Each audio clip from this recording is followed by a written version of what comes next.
ओम श्री गणेशाय नमः। हर हर महादेव। दक्ष यज्ञ का समाचार पा सती का शिव से वहां चलने के लिए अनुरोध। दक्ष के शिव द्रोह को जानकर भगवान शिव की आज्ञा से देवी सती का पिता के यज्ञ मंडप की ओर शिव गणों के साथ प्रस्थान। ब्रह्मा जी कहते हैं, नारद, जब देव ऋषि गण बड़े उत्साह हर्ष के साथ दक्ष के यज्ञ में जा रहे थे, उसी समय दक्ष कन्या देवी सती गंधमादन पर्वत पर चंदवों से युक्त धारा ग्रह में सखियों से घिरी हुई भांति भांति की उत्तम क्रियाएं कर रही थी। प्रसन्नता पूर्वक क्रीड़ा में लगी हुई देवी सती ने उस समय रोहिणी के साथ दक्ष यज्ञ में जाते हुए चंद्रमा को देखा।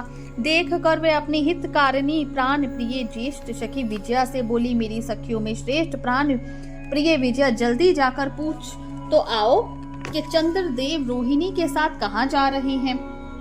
सती के इस प्रकार आज्ञा देने पर विजया तुरंत उनके पास गई और उनसे यथोचित शिष्टाचार के साथ पूछा, चंद्रदेव आप कहाँ जा रहे हैं। विजया का यह प्रश्न सुनकर चंद्रदेव ने अपनी यात्रा का उद्देश्य आदर पूर्वक बताया। दक्ष के यहाँ होने वाले यज्ञोत्सव आदि का सारा वृतांत कहा। वह सब सुनकर विजया बड़ी उतावली के साथ देवी के पास आ गई और चंद्रमा ने जो कुछ कहा था वह सब सुना दिया।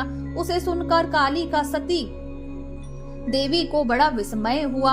अपने यहाँ सूचना न मिलने का क्या कारण है, यह बहुत सोच विचारने पर भी उनकी समझ में नहीं आया। तब उन्होंने पार्षदों से घिरे अपने स्वामी भगवान शिव के पास आकर भगवान शंकर से पूछा।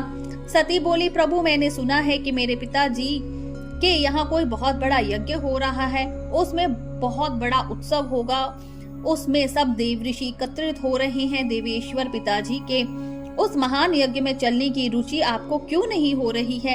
इस विषय में जो बातें हो वह सब बताइए। महादेव सुहृदों का यह धर्म है कि वे सुहृदों के साथ मिले जुले। यह मिलने उनके महान प्रेम को बढ़ाने वाला होता है। अतः प्रभु मेरे स्वामी, आप मेरी प्रार्थना मानकर स्वतः प्रयत्न करके मेरे साथ पिताजी की यज्ञशाला में जाने का विचार कीजिए और आज ही चलिए। सती की यह बात सुनकर भगवान महेश्वर देव, जिनका हृदय दक्ष के वाग्वानों से घायल हो चुका था, मधुरवाणी में बोले, देवी तुम्हारे पिता दक्ष मेरे विशेष द्रोही हो गए हैं।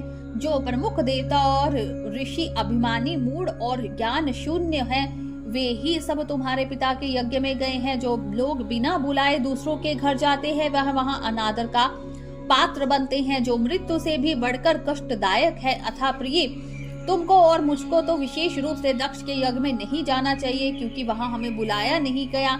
ये मैंने सच्ची बात कही है।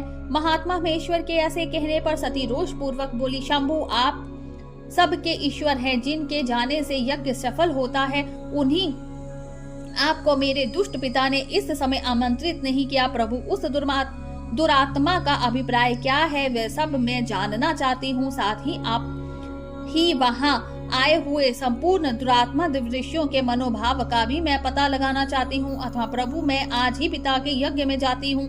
नाथ महेश्वर, आप मुझे वहाँ जाने की आज्ञा दे। देवी सती के ऐसा कहने पर सर्वज्ञ सर्वदृष्टा सृष्टिकर्ता एवं कल्याण स्वरूप साक्षात भगवान रुद्र उनसे इस प्रकार बोले।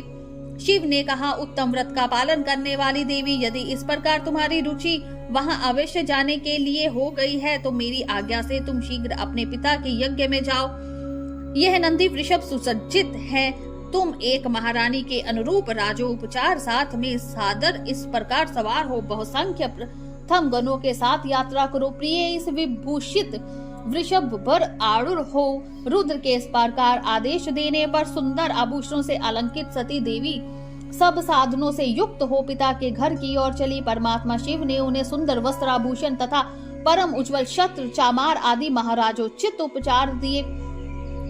भगवान शिव की आज्ञा से 60,000 रुद्र गणी बड़ी प्रसन्नता और महान उत्साह के साथ कुतूहल पूर्वक सती के साथ गए। उस समय वहां यज्ञ के लिए यात्रा करते समय सब और महान उत्सव होने लगा।